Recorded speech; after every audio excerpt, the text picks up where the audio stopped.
amigos, do grupo da tua célula. Manda essa mensagem para que todos possam assistir esse culto, que eu acho que vai ser muito edificador para nós. Amém? Aproveitando, porque eu cuido das redes sociais da igreja, tá, gente? Então deixa o seu gostei no YouTube. Faça o negócio completo. Amém. Acho que foi ontem que a gente estava em casa e a gente estava discutindo sobre passaporte. E eu achei muito interessante porque eu gostaria de iniciar essa palavra justamente com a definição do que é um passaporte. Passaporte é um documento que vai identificar e autorizar alguém a passar por uma fronteira, no caso de outro país. Sem esse passaporte, mesmo que você tenha boas intenções ou dinheiro, você não tem legalidade para atravessar nenhuma fronteira. E da mesma forma, o reino de Deus. E eu gostaria de passar algumas chaves ou pré-requisitos para você ter esse acesso. Você pode colocar a primeira imagem, Laura, por favor.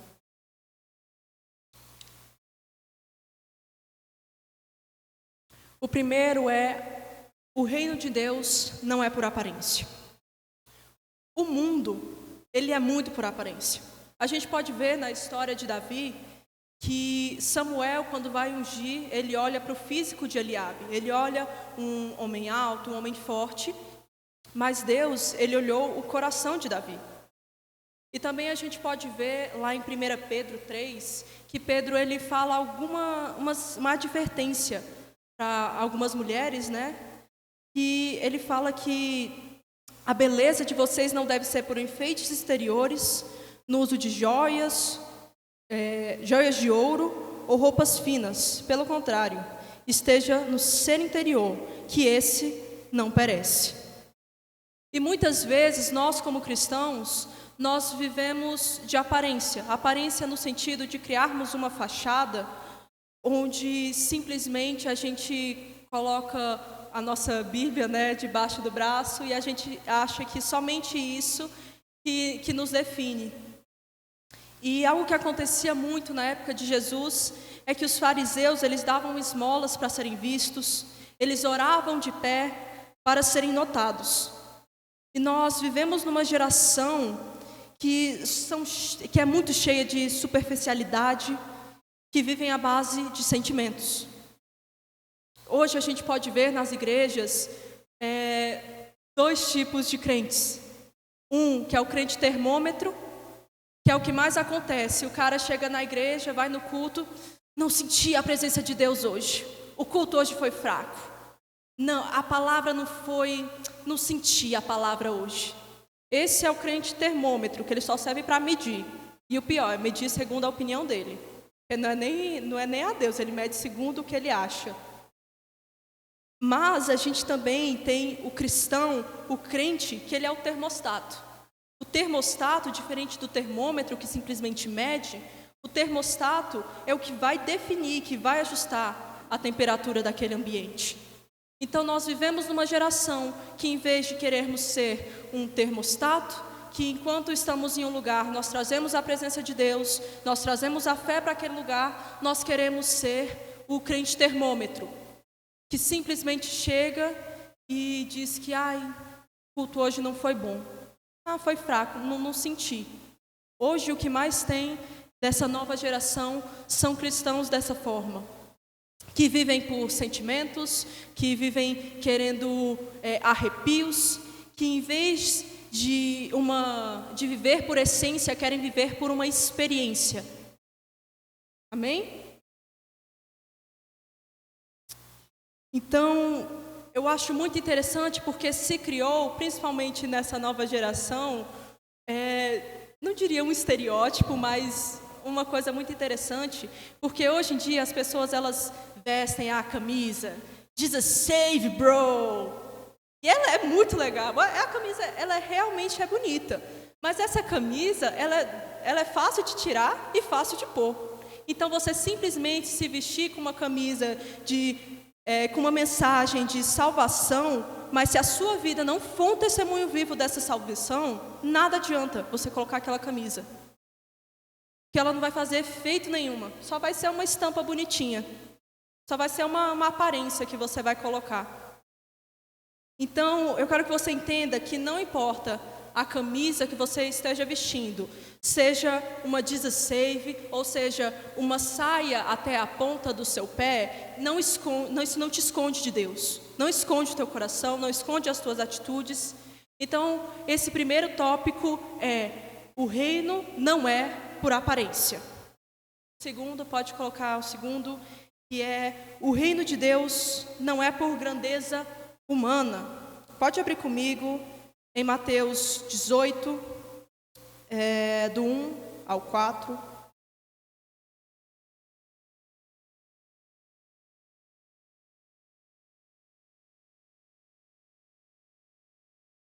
Amém? Todos abriram? Mateus 18, 1. Naquela mesma hora chegaram os discípulos aos pés de Jesus, dizendo: quem é o maior no reino dos céus? E Jesus, chama uma criança e pôs no meio deles. E disse: em verdade vos digo, que se não vos converterdes... Se colocar na NVI eu acho melhor, mas pode deixar aí que eu termino de ler. E não vos fizerdes como criança de novo. Colocou na NVI? Me facilita aqui. Uma coisa muito rebuscada. Pronto.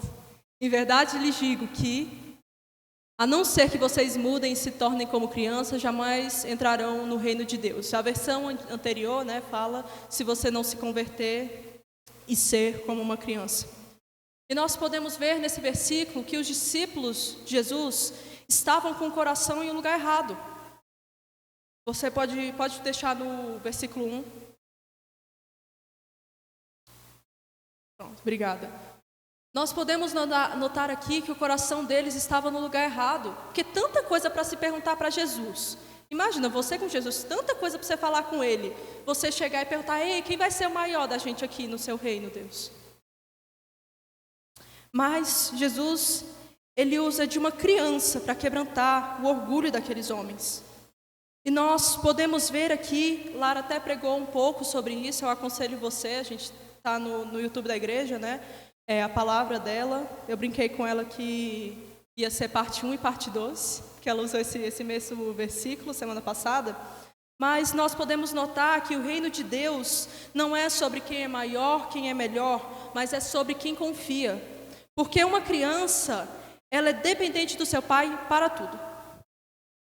Você pode ver que uma criança, ela não tem conta para pagar e ela nem se preocupa sobre isso. Porque ela sabe que ela vai dormir, vai acordar, vai comer e vai ter tudo, porque o pai dela cuida dela. Então, nós podemos ver também um reflexo disso na história de Davi. Novamente Davi, porque a gente pode olhar e pensar que o que fez Davi derrotar o gigante, o que fez Davi arrancar a cabeça do gigante, não foi a força, a influência ou o poder dele. Ao contrário, Saul tinha tudo isso, mas Davi, ele confiava em Deus e foi por isso que ele venceu aquela guerra. Amém? E a maior prova de confiança é o serviço. Novamente, Davi, ele foi ungido rei, mas mesmo depois dele ser ungido, ele voltou a servir o seu pai, sendo pastor das ovelhas. Davi, ele não foi direto para o trono, sentou lá. Não, Samuel ungiu a cabeça dele e depois ele volta a servir e a cuidar. E nós também temos que entender que se Jesus, sendo Deus, ele se esvaziou, assumiu uma forma de servo, quem somos nós para sermos uma forma de celebridade nessa terra? Se o próprio Jesus, Deus, nasceu numa manjedoura, porque muitas vezes nós pensamos que uma manjedoura era um bercinho daquela época. Uma manjedoura não era bercinho não, gente. Manjedoura era lugar que colocava alimento dos bichos. Então você pensa que o rei que você adora, o homem que fez tantos milagres nessa terra, que poderia ter vindo ao mundo de tantas formas mais pomposas, mais elegantes de se dizer, veio como filho de um carpinteiro, nasceu num celeiro, dentro de uma manjedoura, nós temos que entender que nessa terra, a gente não pode achar que a gente vai ter uma forma de celebridade. Abre comigo em Filipenses 2, 5 ao 11, por favor.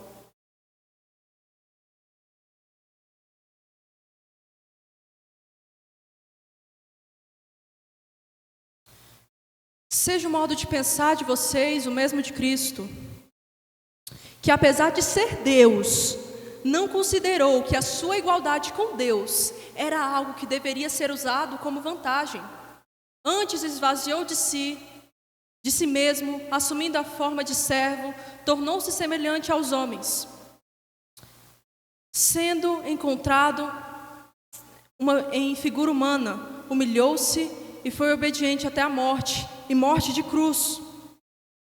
Por isso Deus o exaltou à mais alta posição e lhe deu um nome que está acima de todo nome, para que ao nome de Jesus todo joelho se dobre nos céus, na terra e debaixo da terra, e toda língua confesse que Jesus Cristo é o Senhor, para a honra e glória de seu nome. Amém. Então, nós podemos ver sobre essa passagem que justamente o que eu falei anteriormente, Jesus veio como servo, e no reino de Deus nós podemos entender que também que a grandeza ela é medida pela profundidade de entrega. Jesus foi servo obediente até a morte, e por isso Deus o exaltou à mais alta posição. Mas muitos hoje buscam o poder de Deus não para servir, mas serem servidos. É o que mais acontece. E você pode abrir em Mateus 7, do 22 ao 23. Muitos me dirão naquele dia: Senhor, Senhor, não profetizamos em Teu nome? Em Teu nome não expulsamos demônios e não realizaram muitos milagres? Então eu lhes direi claramente: nunca os conheci, afastem-se de mim, vocês que praticam a iniquidade. E realmente nós buscamos muito esse poder para servir a nós mesmos e não servir aos outros, porque muitas vezes, em vez de buscarmos o Espírito de Deus atuando nas nossas vidas, nós buscamos um espírito de Babel. Qual que é o espírito de Babel, Ana? É aquele que olha e diz: assim nosso nome será famoso. Espírito de Babel é aquele que nós buscamos construir coisas não para Deus, não para o reino, não para levar a salvação, mas que o meu nome seja conhecido. E no versículo de Gênesis 11:4, ele fala esse trecho, né, que o nosso nome seja famoso e não seremos espalhados pela face da terra. Então o que isso significa? O meu nome vai ser famoso e nunca será esquecido. Então nós buscamos um espírito de Babel e não o espírito de Deus. Por isso que nós podemos ver isso na nossa geração. E qual é a diferença do espírito de Deus para o espírito de Babel? O espírito de Deus quer nos levar a Ele. O espírito de Babel quer nos elevar sem Ele. E o Espírito de Deus, Ele quer nos levar a Ele, e no tempo certo, o Senhor nos exalta, nos eleva, mas é no tempo dEle, quando nós estamos prontos, e não quando eu olho e digo: eu vou ser maior que Deus.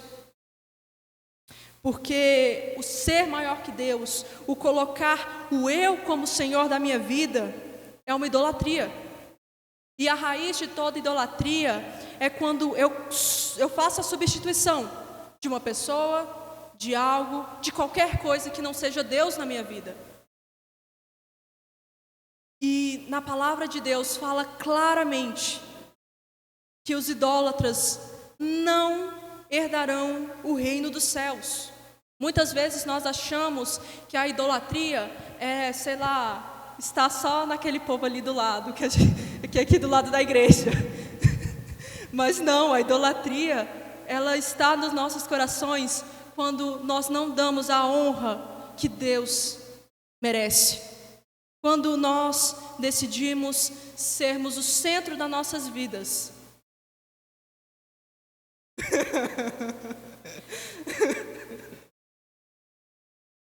Tem que gravar para também.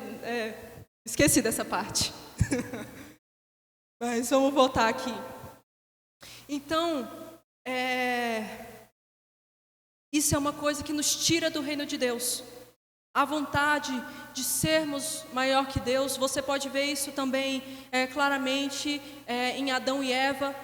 Quando a serpente oferece o fruto e ela diz para Eva, vocês serão iguais a Deus. E Eva come do fruto. Então nós podemos ver que isso é um desejo da nossa... da população, gente. Da nossa humanidade, da nossa alma. Desde sempre, desde que o mundo é mundo.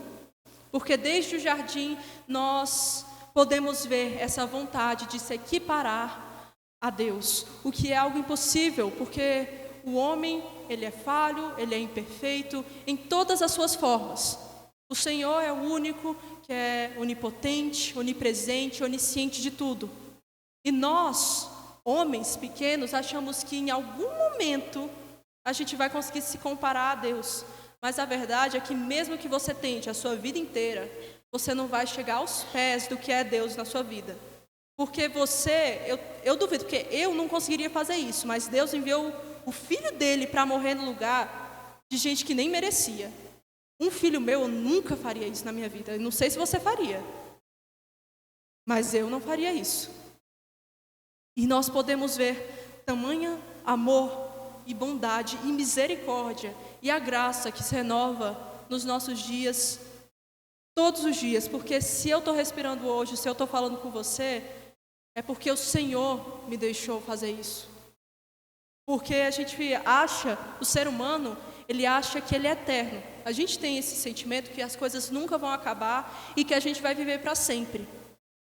Mas a realidade é que a gente não sabe se a gente vai estar vivo daqui a 5 minutos. Então, por que você quer ser maior que Deus se você não consegue nem se garantir que você está vivo? Você não consegue nem confiar isso a você mesmo?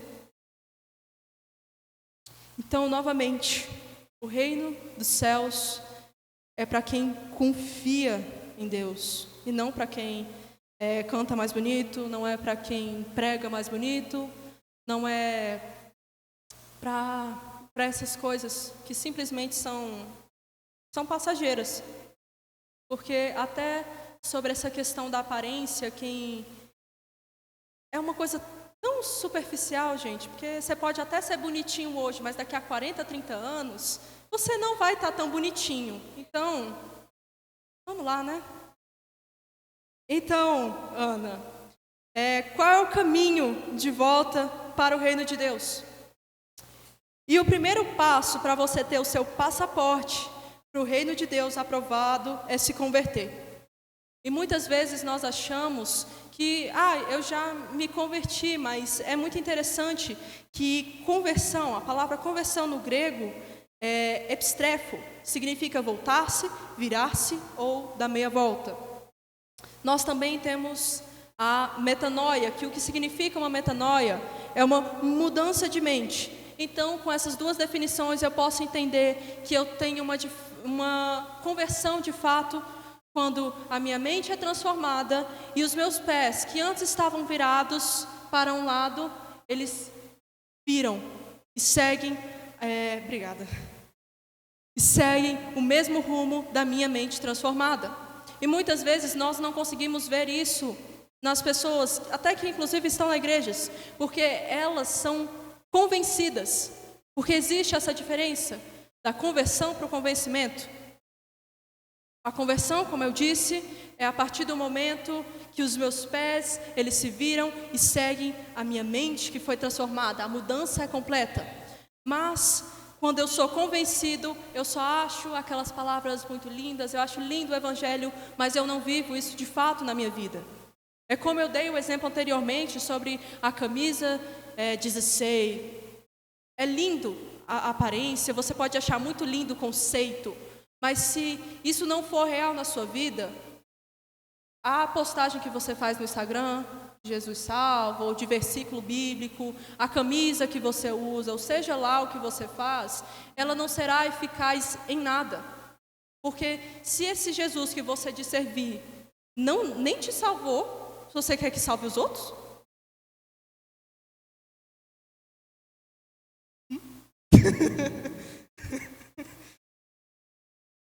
Então, o primeiro passo, inclusive, que diz no versículo que a gente leu, é se converter. O segundo passo, Ana, para o reino de Deus, é que o reino de Deus, ele começa onde o seu orgulho termina. Amém? A verdadeira humildade começa quando nós reconhecemos a nossa posição diante da soberania de Deus. Nós não conseguimos pertencer a um reino onde o nosso próprio Deus somos nós, porque no reino de Deus não existe disputa de grandeza. Então, é Deus ou é você? Então, você tem que decidir. Então, o reino de Deus só vai começar onde o seu orgulho vai terminar. E nós temos que reconhecer as nossas limitações, entender que tudo que a gente tem, os nossos sucessos, os nossos talentos, nossas conquistas, todas elas vêm de Deus e não vêm do nosso próprio braço, porque é esse o problema do orgulho. Quando nós somos pessoas orgulhosas, nós achamos que tudo que a gente consegue foi porque foi o nosso esforço, foi a nossa força, foi porque eu fiz. Mas como eu disse anteriormente, se você não consegue nem saber se você vai estar vivo há 5 minutos, daqui a 5 minutos, não venha me dizer que você conseguiu com a força do seu braço, porque existe alguém que permitiu você conquistar tudo que você tem hoje. E esse alguém é Deus. Então, por isso, a importância da gente reconhecer as nossas limitações de seres humanos fracos, de seres humanos que realmente não tem nada a oferecer a Deus. Porque nós realmente, o que nós podemos oferecer a Ele é a nossa adoração, a nossa devoção. Mas Deus, Ele ofereceu tudo por nós. Seja enviando o seu Filho na cruz, seja cuidando de nós, mesmo até quando a gente não merece. Porque antes de você se converter, antes de você estar aqui essa noite, a gente cometeu várias coisas no nosso passado. Mas mesmo assim, o Senhor não desistiu de mim e de você. Muitas vezes, a gente acha que quando...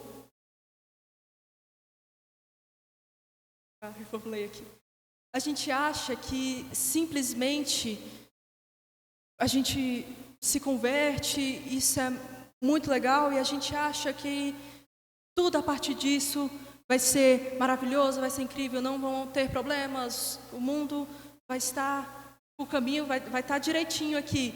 E não vai estar. Existem problemas nas nossas caminhadas, dificuldades, vão haver tentações, vão ter coisas ruins na nossa caminhada. Mas justamente essa é a importância de nós confiarmos em Deus e de nós colocarmos Ele como centro das nossas vidas. Porque somente Deus pode te curar, somente Deus pode, assim como a música que a gente estava cantando, unção de Gileade, né? Há remédio, há um médico, só Ele pode prover isso para você, porque eu não posso prover nada disso para a Vitória, nem Vitória pode prover para mim. No máximo eu posso falar assim: vai nessa, boa sorte. Porque se você confiar em um homem, seja ele você, ou seja qualquer outra pessoa, você não vai aguentar. Porque eu não tenho poder nenhum sobre a sua vida. Eu não vou poder te curar. Eu não vou poder te levar uma palavra de alívio que você precisa. Isso eu não vou poder fazer por você. Porque só Deus tem o poder. Claro que Deus, Ele usa pessoas. E amém por isso. Isso é uma coisa incrível você pensar que você está usando, que Deus está te usando, você está sendo usado para levar a palavra do Senhor, para levar as boas novas. Isso é uma coisa maravilhosa, isso é incrível. Mas nós não podemos parar de dar glória a Deus a isso, porque muitas vezes nós, como cristãos, estamos orando por pessoas, e pessoas são salvas, pessoas são curadas, e muitas vezes nós queremos colocar isso como se fosse nós. Fui eu que fiz isso. Eu orei pela vida dessa pessoa, essa pessoa aceitou Jesus, foi por mim. Eu orei nessa pessoa, sei lá, a pessoa caiu no Espírito Santo, e porque não? É porque o irmão fulano, é o poder do irmão fulano. O irmão fulano, poxa, ele é o que é. E não é sobre o irmão fulano, é sobre Deus que está usando aquele homem, aquela mulher. Então, hoje a palavra dessa noite que eu quis pregar para você hoje é sobre a importância de nós nos colocarmos como no nosso lugar. E qual é o nosso lugar? Nosso lugar de servo, que nós nunca podemos perder. Porque seja você o que for, seja um obreiro, um pastor, um diácono, um bispo, um tríspo, você pode ser o que você quiser na sua vida, mas você não pode perder o lugar de servo. O que é um problema, porque às vezes nós deixamos o poder, a influência, ou acharmos que nós estamos muito além, cegar os nossos olhos. Muitas vezes nós estamos tão acostumados com aquilo ali e nós pensamos, porque fui eu mesmo, eu mereci, eu fiz, que nós colocamos nós como centro das nossas vidas.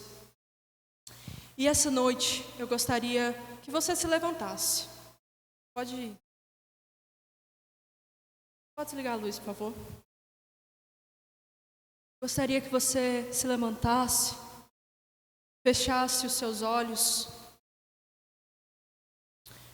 Oh, Senhor. Muito obrigada, Pai, pela presença do Senhor essa noite. Muito obrigada, Pai, pelo culto maravilhoso que nós tivemos, Senhor. Muito obrigada, Senhor, porque nós reconhecemos que sem Ti nós não somos nada.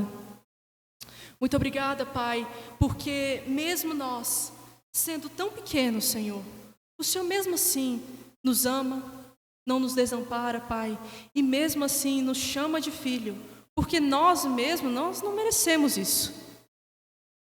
Nós não merecemos nada, e foi simplesmente pela Tua graça. O Senhor é tão bondoso, Pai, conosco, e amém. E o Senhor nos perdoou, nos tirou o espírito de medo e nos deu um espírito renovado de filhos, Senhor. Perdão, Pai, porque muitas vezes nós pensamos em nós mesmos, Senhor. Perdão, Pai, porque nós nos fazemos reis em nossas vidas. Nós tiramos o Teu lugar de honra, nós tiramos o Teu lugar de Deus, nós tiramos o Teu lugar de Senhor e Te colocamos às vezes como servos nas nossas vidas, onde nós chegamos, Senhor, e simplesmente Te damos uma lista de coisas que nós queremos. Eu Te peço perdão, Pai, pelas vezes que nós não reconhecemos, Senhor, o Teu poder e a Tua soberania sobre nós, Senhor, porque o Senhor é o único e digno de todo louvor, Pai.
Eu quero ser um instrumento, eu não quero os presentes, eu quero a tua presença, eu não quero ser o artista, pois outro igual a ti não há.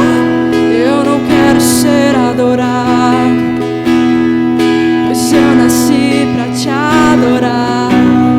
Eu não quero os aplausos, eu nem mereço isso. Eu não quero ser o alvo, pois meu alvo é Cristo. Eu não quero ser o foco, eu quero desaparecer, pois só existe um na vida e é você. Deus, derrama a tua glória até que eu não consiga mais ficar de pé,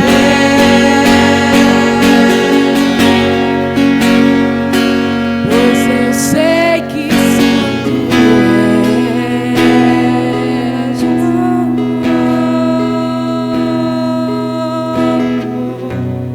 Eu não quero.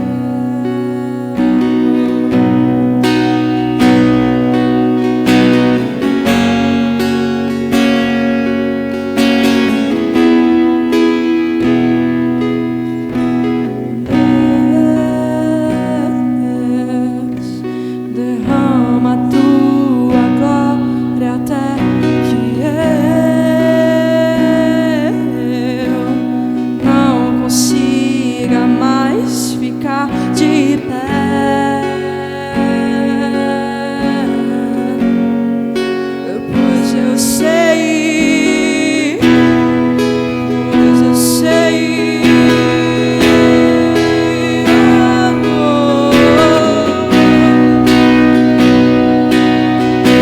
Derrama a tua glória até que eu não consiga mais ficar de pé,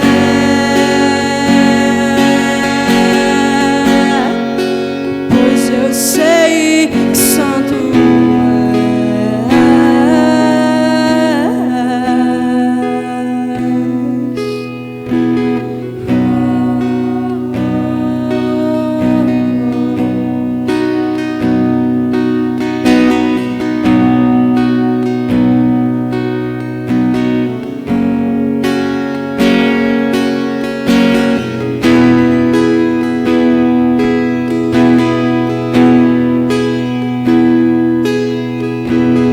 Deus, diga nessa noite, derrama a sua glória.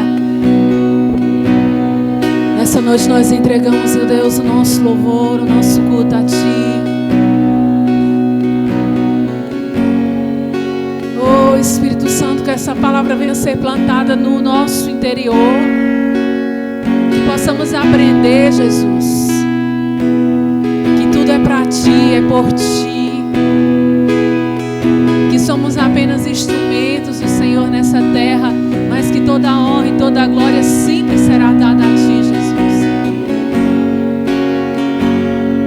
Que nós possamos diminuir todos os dias para que Ele possa crescer em nós, para que Ele possa crescer em nós, para quem possa olhar para nós e enxergar a presença dEle, enxergar a paz dEle, enxergar a obediência dEle em nós, enxergar que somos servos. Toda altivez seja destruída nas nossas vidas, todo império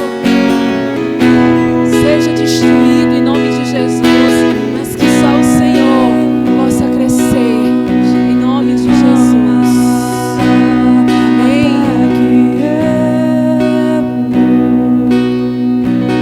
Não consiga mais ficar de pé,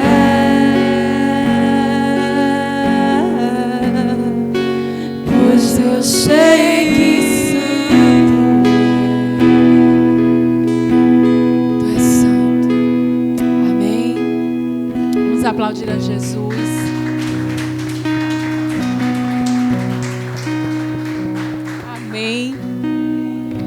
Nós vamos encerrar o nosso culto, mas antes de encerrar o nosso culto, nós vamos passar